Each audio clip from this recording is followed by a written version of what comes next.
gajiya. Alhamdulillah. Gida ai. Ya kokari. Alhamdulillah. Ya rana. Allah lafiya lau. Wato abin da sa na kira ka. To. So nake ka yin ƙura akan magana yarinyar nan a samu ma auren nan. To abba ina so a ɗan dakata da maganar auren nan da Allah. Kamar ya dakata. Ba zai yi ba. Ba magana dakatawa.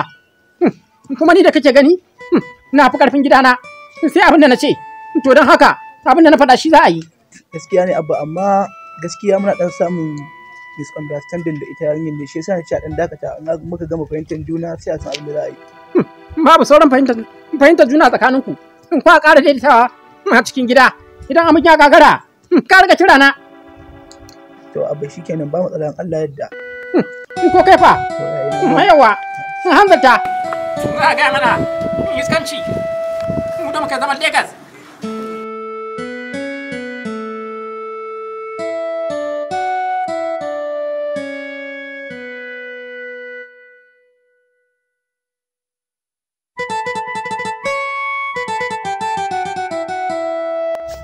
Yayi Nura, wai me ke faruwa ne na kawo maka abinci tun ɗazu ka ƙi ka ci?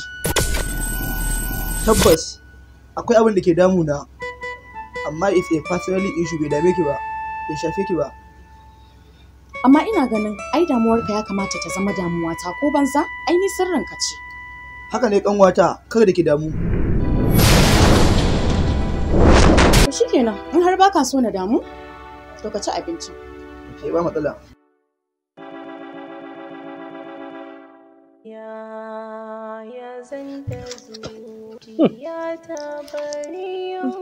Ki tashi ki sha mana. Baba ba zan iya shan magani ba. To shi ciwo ana kin sha mai magani ne. Wa alaikum salam. Yawa barka da zuwa. Nayin. Lafiya lau. Ya mai jiki. Ga shi nan ana ta fama. Sai fama nake da ita kira ya. In kika bata ta sha. Na ta sha ta ki sha. Ki tashi ki sha mana. Za ta sha kan barin ta zan tashi ta sha. Da shiga ciki za ta sha. Sanyi.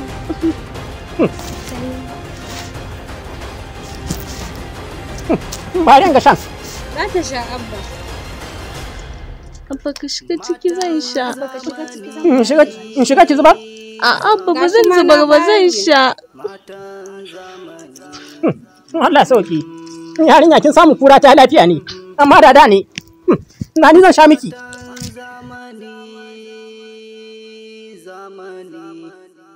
Ke haka ake mutum bai da lafiya bai ci abinci ba ballantana ya sha magani? Ya zan iya cin abinci. Haka nan za ki zo. Duniya labari ce. Mu da abincin? So wallahi ba na son warin abinci na bare kuma na magani. Wallahi. Haka dai bai fahimci komai ba. Mutum bai fahimta ba dan har yanzu bai yi min magana komai ba. Ku gyara halinku. Yanzu kin haɗu da Faisal ɗin yan kuka yi.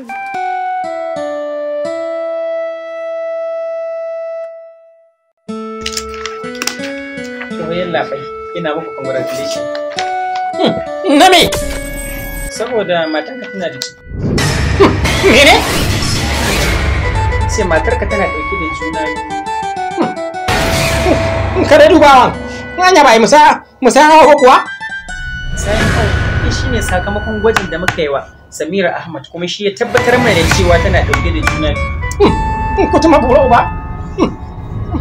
Ba ta da aure fa? Ba ta da aure. Babu.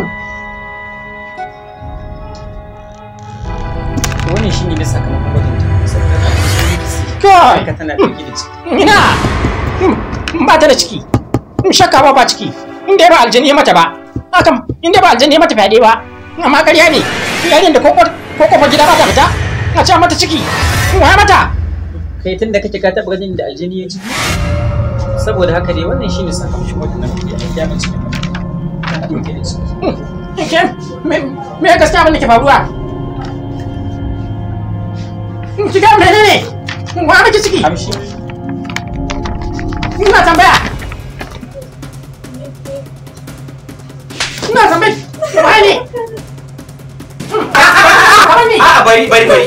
Kaga wannan ishu ne na gida ku tafi gida kwaya wannan a gida. Ba shi takardar ne. Da abin da zai faru baka wani abu ya faru ofis ne yanzu. Ku tafi gida ku je a wannan ishu. To me ya faru wannan takarda? Wannan ya zama. Ya faru da.